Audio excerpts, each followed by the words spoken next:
Hello, and welcome to another episode of Let's Talk. I'm Jami Ballentine Dolby, and I'm joined by Klear.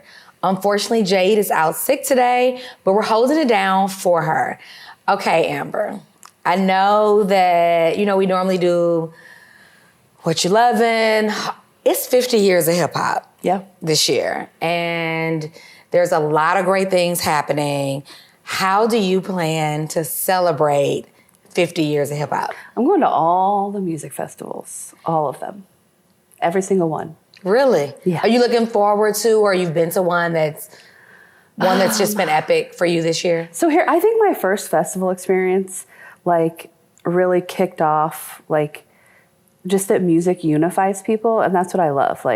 No one's not loving the music. You're there, you bought this expensive ticket, and you're gonna enjoy it. And I think that's what I love too. It's the beat of the music just syncs up with everyone's hearts, and we all just dance together, and it's fine. I'm not a big festival person, but I don't know if that's because I don't like them or I haven't really been to them enough, right? So I do want to try some festivals.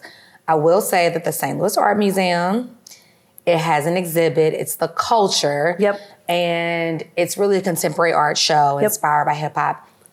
It is the most amazing thing I've ever seen at the St. Louis Art Museum. I noticed the sign for that about a month ago on 64, and I was like, oh, I've got to go to that. And I'm pretty excited. You need to go. It'll be in St. Louis until January 1st. One of the curators is from St. Louis, Andrea Purnell. And there's so much talent here that it people really don't realize. is. It really is. The new director at the museum, they've done some amazing things, and I think it's just going to be superb. But if you had to tell me to go to one festival, what would it be? Oh gosh, so I can't define that for you. Any city. Oh man, any makes it city. Even harder. So festivals are such a unique experience too, because you have to really like the music, because you have one type of music, but you'll have all of these other supporting bands, or you'll have so many different types of people, but you have to like that music. See, I thought you just go to festivals to meet strangers. And that's kind of what I was into. That too? Yes. Okay. So I'm a people watcher by trade, but I have to watch the band and the people. I have to at least like the music and know that it's a vibe. Well, bring me to your next festival. All right. And then we're going to take a quick break, but stay with us. We have the president of the Board of Aldermen joining us next.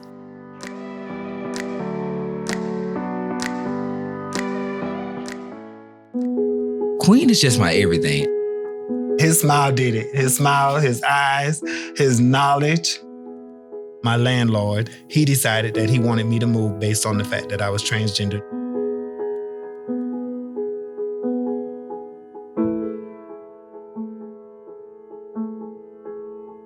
Let's just respect people in everyday life for just being human.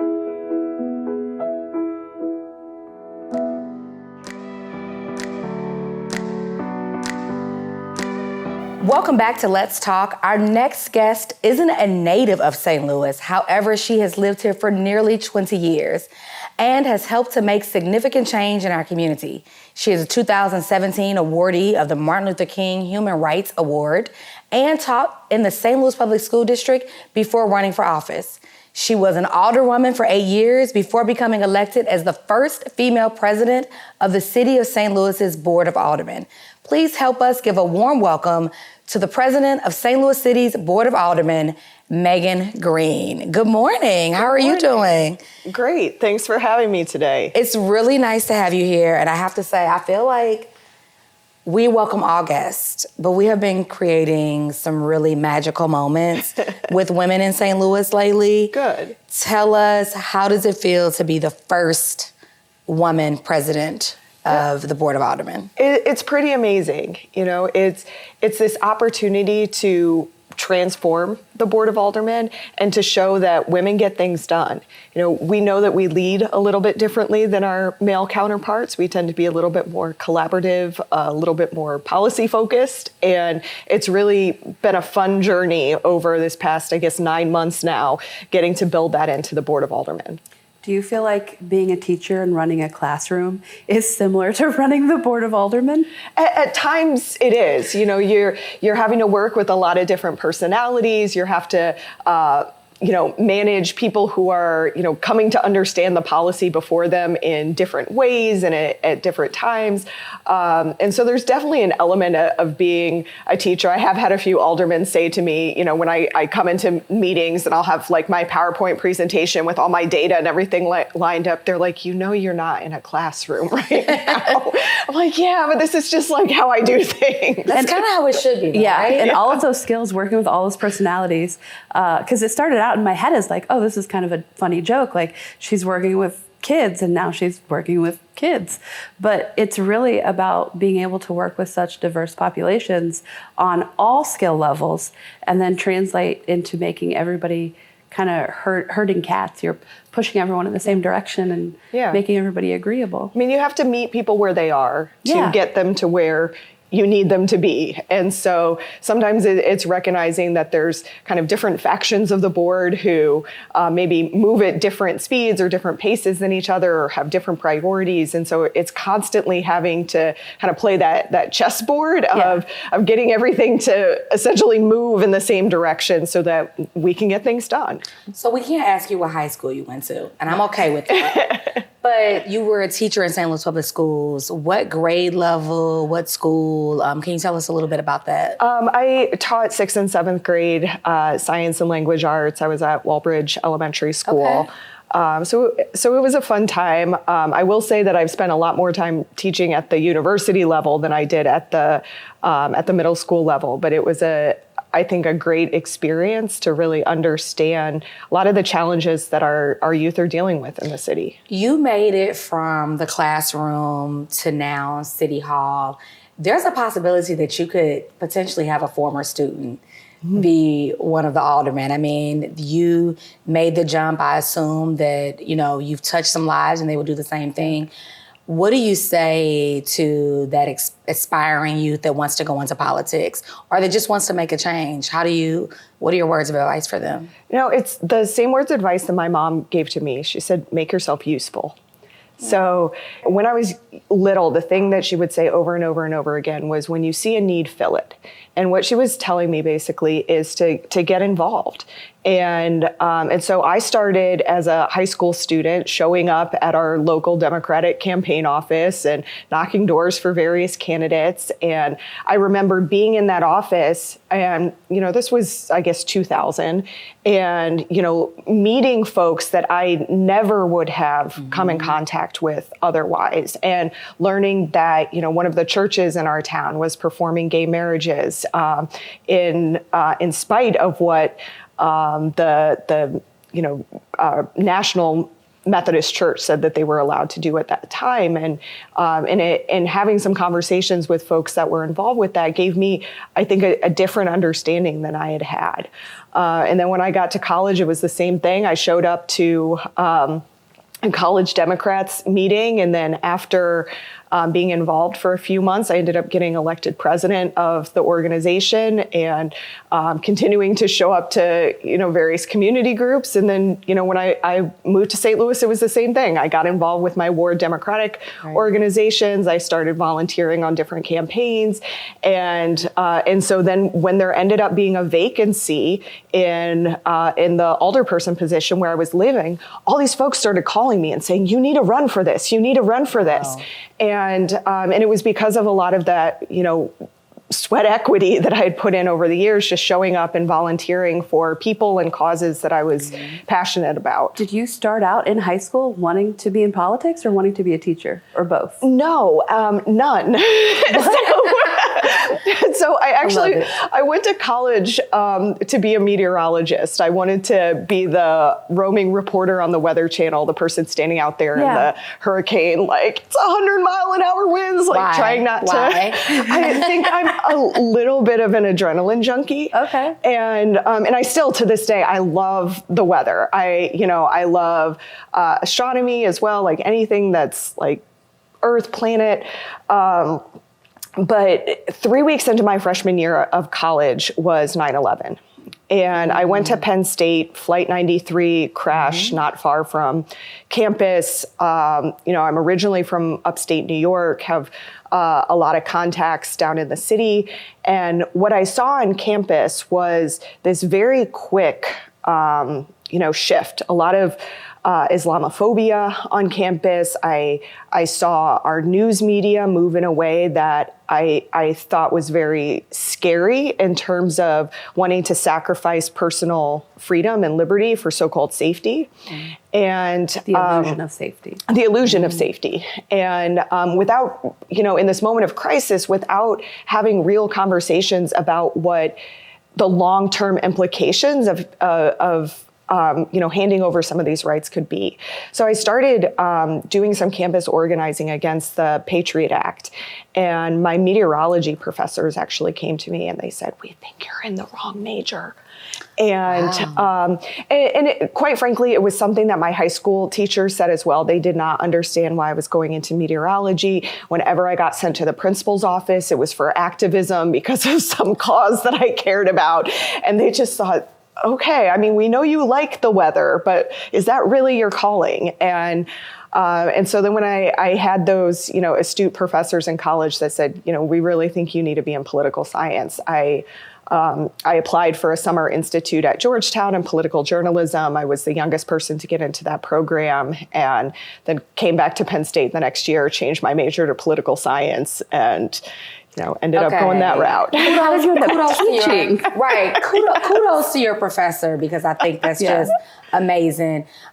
Before we take a quick break, I have to ask, because it's 50 years of hip hop and now learning you're from upstate New York, I must say, do you have a favorite hip hop album, or who is your favorite hip hop artist as we celebrate 50 years? I will, and this is going to date me. I'm going to have to go back to when I was a kid and the first hip hop album that I ever owned, and that was TLC. Oh my gosh, I love that. Yeah, and I listened to that album over and over and over again, and still, to this day, if I'm in a rut, I turn it on and it just makes me feel better. I really would sing the hook of Chasing Waterfalls, but we do need to take a quick break. But stay with us. When we return, we'll have more with the president of the Board of Aldermen, Megan Green.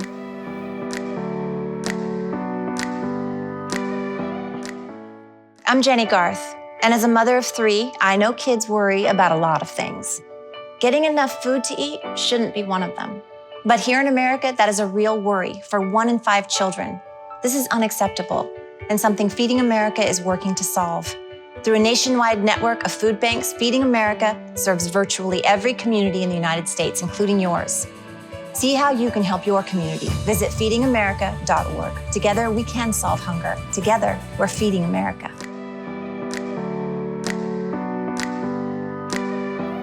Welcome back to Let's Talk. We've been chatting with Megan Green, the first female president of St. Louis City's Board of Aldermen, also a TLC fan, we've just learned. And we've been learning some amazing things. And I really want to dive really deep into your role as Board of Aldermen. Amber? But first, I want to know how you went from weather person to politics to teaching back to politics. What little dive to teaching, how did that happen? So it's all connected. After I graduated from Penn State, what brought me to St. Louis was something called the Coro Fellows Program. It's a 9-month post-grad program in public affairs. You spend 6-week placements in every sector of society, kind of learning how they work together and don't work together. So my first placement was a nonprofit placement at City Academy School in North City. And if you're not familiar with City Academy, they're a school for kids with high academic potential, but also high financial need. And at that point in time, they'd added a grade level every single year, and they were trying to figure out if they should add a middle school or not. So my project was to go out and visit every private, charter, parochial, public magnet school that these kids could potentially go to and figure out, what are the opportunities at middle school? Is it harder to get in if you're entering at the high school level versus the middle school level? What does scholarship look like if it's a private school? And is it easier to get scholarship money at the high school level or the middle school level? And so that was a deep dive really quickly into the educational disparities in St. Louis. Now, I grew up in a very small town. We had one school. everybody went to that school. There was not an option to No go. private school, No no. private. There was one very small Catholic school, but it only went to 8th grade. And I think only about 20 kids went there. So by and large, everybody went to the same school. And from this, I realized, I was like, this is messed up. I mean, we talk about fragmentation in St. Louis in terms of our municipalities, but we don't really talk about it in terms of education. And the, where you go to high school question is often a way to figure out, like, what's people's socioeconomic status, yes, where are their parents absolutely. from? It's a way to kind of put people in a box from the moment that you meet them. And so seeing that disparity, after I finished that program, I decided to join Teach for America. And that's what a great program. which, got me into teaching in St. Louis public schools. Because I just saw, there is such disparity here between some of these really great schools, public and private, out in the county. And you have some really great magnet schools in the city. You have some really great neighborhood schools, great too. charter schools, and some good charter schools as well. Did you request to stay in St. Louis with TFA? I did. Okay. I said I after leaving the Coro Fellows program, so much about St. Louis. And I said, I would be crazy to leave here because I know so much about this city. I have so many connections here. It would take me 10 years to build that in another place. So when you first moved to St. Louis, you went around to a lot of different things. And back then there were 28 wards, right? Yep. I remember them changing at least twice. Now that we've seen that change, do you feel, I know it's an adjustment, right? I know I used to be Ward 4.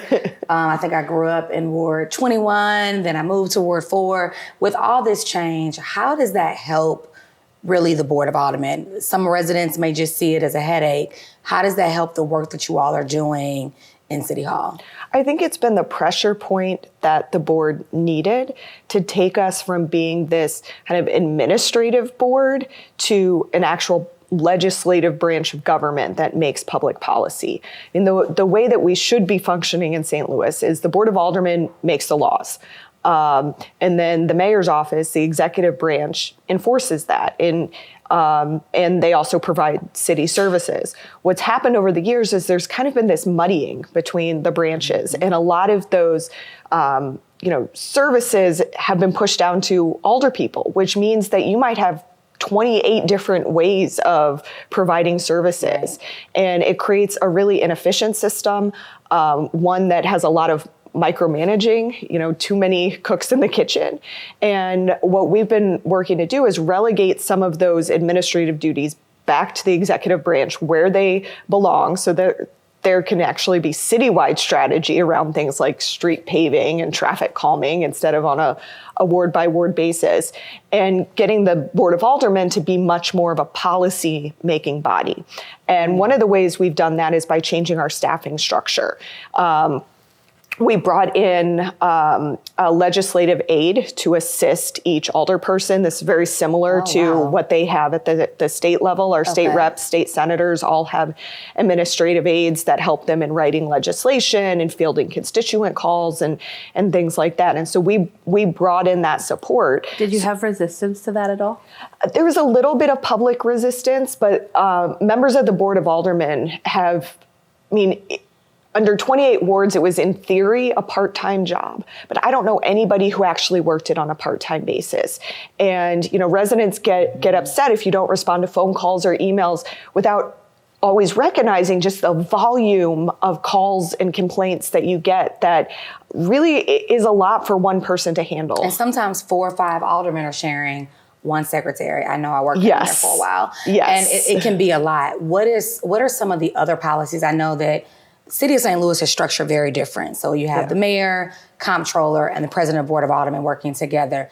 What is that? That's not new, but what is it like working with, we have Megan Green, a woman.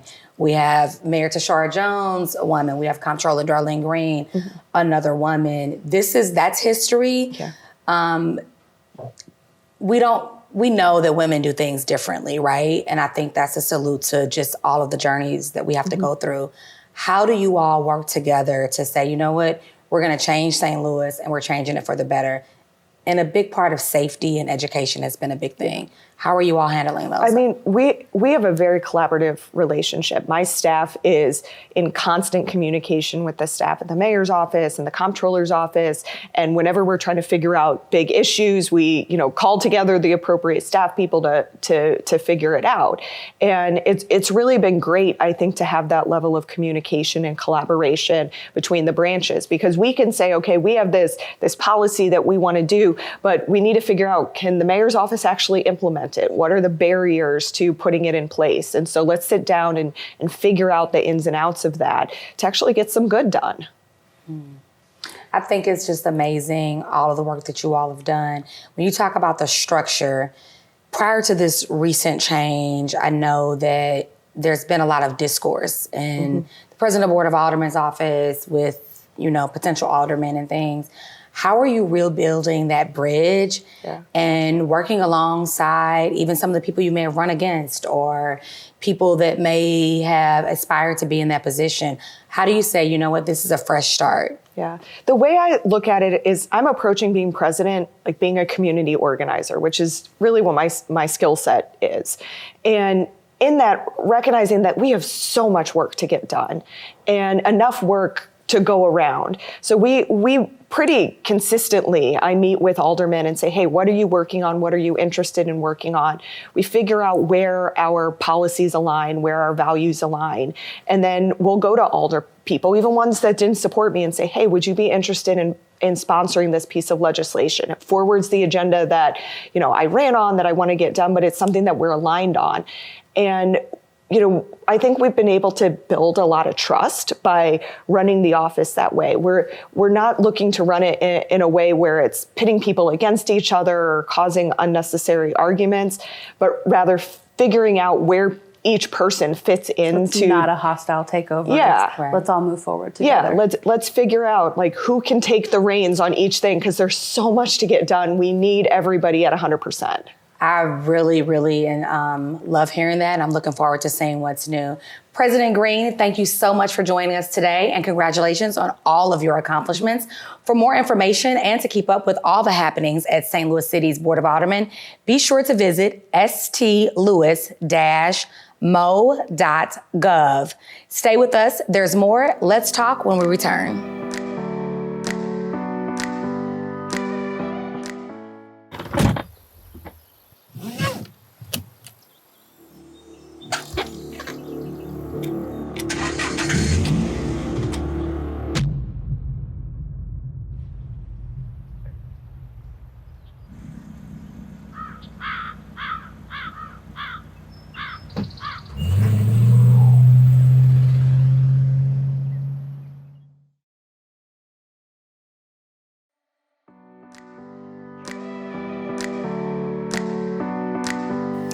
Welcome back. And let's talk about how, can you believe President Green went from the classroom to politics? I don't know if I would have ever made that transition, but I salute her. I think it's so interesting how much that teaching mirrors politics, because both of those positions, you have to care about the future, you have to be able to see the bigger picture, and you have to be able to unify a group of people that are so vastly different and so even on varying levels of socioeconomic status. And even if you have a classroom of sixth graders, you have a classroom of sixth graders that are all at different educational levels. And I think that that does translate well to being a leader in politics. I'm kind of excited. I like the fact that there's so much change. New mayor, new president of the Board of Aldermen, 14 wards down from 28. I think all of that, for me, I feel like all of that change happening at once and so many younger, I really look at that as like a really good thing, like a fresh the start. younger ones bring in a fresh perspective and the ability to change. Because I think sometimes when we have people that things have always been this way, things will always be done that way for them. But if you come in and you have youthful essence and a fresh perspective, like that's when real change can happen. I still like the historical, I like the fact that there's still some people that have been there for a very long time. The new legislative aides, the support staff, some of those people can still, some of that institutional knowledge is great. So I'm here for it. Absolutely. It's a good mix of both to have the institutional nostalgia and the traditions, but then also have hey, let's try this. Hey, let's try this. So Let's try a field trip. We should start doing field trips after our show, and then we can like put it on IG. We'll see that. Unfortunately, we're out of time. We'd like to thank our guest, President Green, the first female president at St. Louis City's Board of Aldermen, and thank you at home for joining us as well. The show may be over, but you can always find us on Facebook, Twitter, Instagram, and my favorite, YouTube. Or visit us at stltv.net. I'm Jami Ballentine Dolby. For Amber Klear, we'll see you next time on Let's Talk.